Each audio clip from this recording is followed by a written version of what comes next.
եկեղեցականի վեղարով հանդես եկող այս ստահակը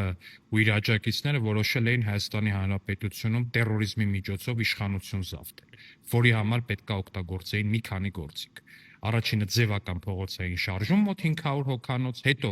մետաղական աստղիկների միջոցով պատահական մարդկանց մեքենաների ակերի ծակում, ոստիկանության, կառավարության, շենքերի վրա հրարձակող ինչ-որ միջոցներով կրակի բացում,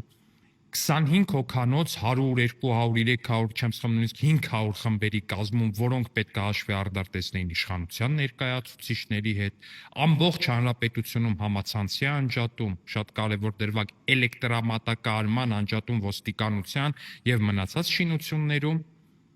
հանրապետությունը ներգրավել տերորի մեջ, հասնել ինչ-որ մի գործողության, այդ 25 հոգանոց ջարդահար խմբերը, որոնց կազմում կային նաև ղարաբաղցիներ, պետքա ջարդեին, սպանեին ու մերցնեին մարդկանց, այս ստահակներն էլ այդ ընթացքում պետքա գային իշխանության, հետո էլ արդեն պատերի տակ մարդ պետք է գյուլեին։